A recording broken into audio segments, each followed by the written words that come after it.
Probably 3, 4 times a week. It was either after school or usually on the weekends. Quite often.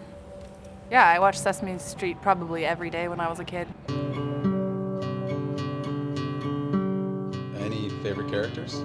I went through a big Cookie Monster phase. I had a Cookie Monster finger puppet. Bert and Ernie.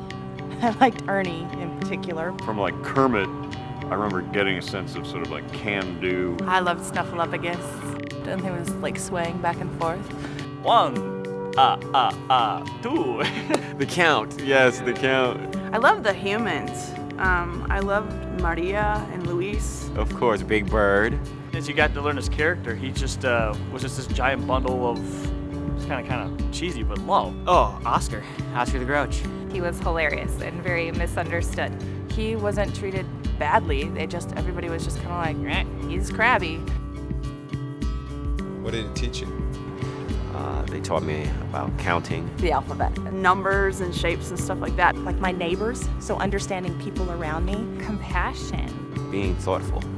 I was in the foster system, and I hadn't actually learned to read until I was 5 or 6. But I think it was watching Sesame Street that made me realize that I really wanted to learn how to read. What I seem to remember taking from the show was sort of an interest in like the arts. I mean, even just like a lot of personal issues too. Because I remember when I was growing up watching Sesame Street is when the Mr. Hooper died.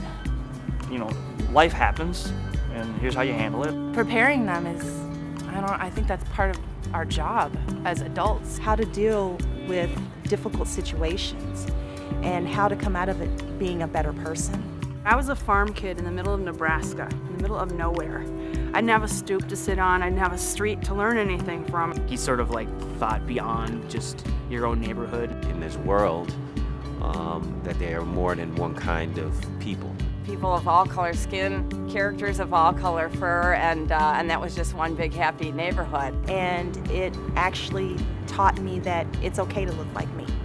It was very evocative, and it provoked a lot of curiosity in me. Does it kind of stick with you? Yeah, all the things that I've watched on there have stuck with me all my life.